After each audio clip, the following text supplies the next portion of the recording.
The concerned parties have been convinced that public airing of dirty laundry helps no one and achieves nothing, least of all for the picture, protection of which is front and center.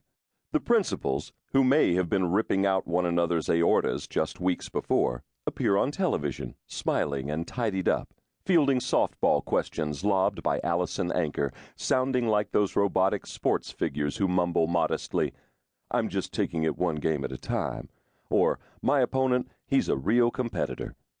If the picture bombs, nobody cares how much blood was spilled making it. If it does well, success, Oscar nominations, big grosses, make lovebirds of them all.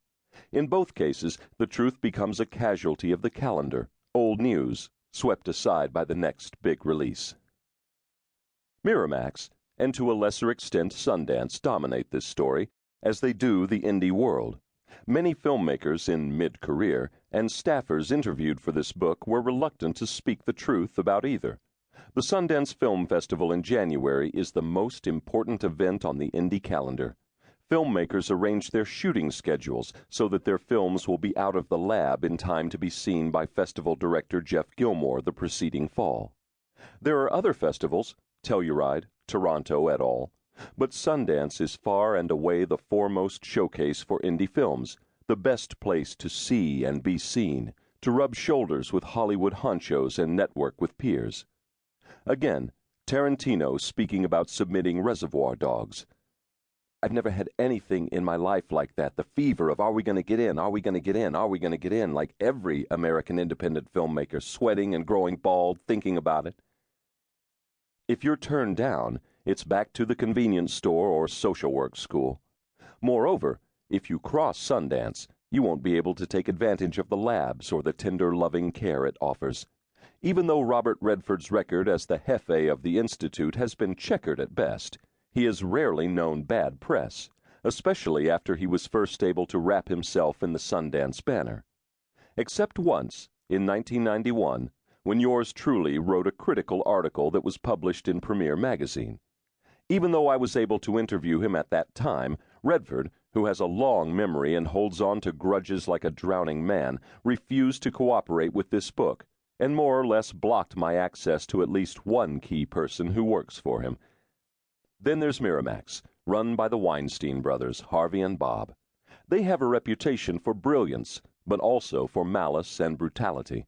Even though, properly speaking, Miramax is not an indie, it was at one time, and until very recently bestrode that world like the proverbial colossus. Questions about Harvey Weinstein tend to elicit stock responses like, "He's passionate about movies," or "He may be difficult, but he's all about the work," accompanied by rolling of the eyeballs.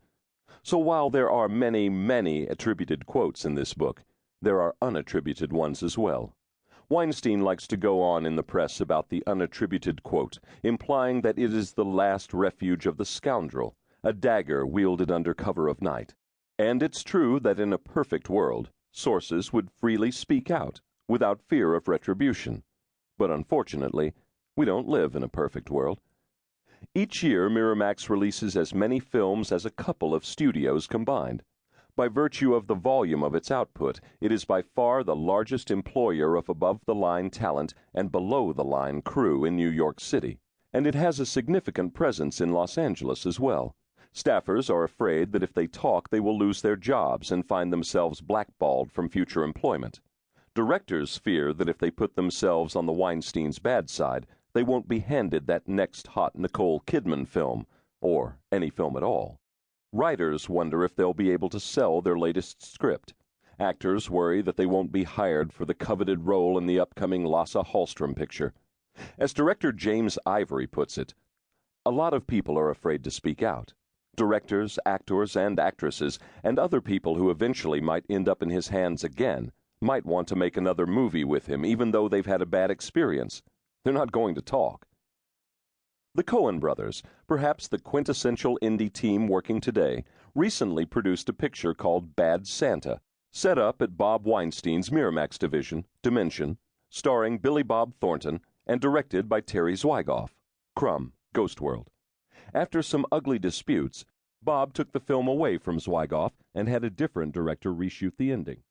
Zwigoff subsequently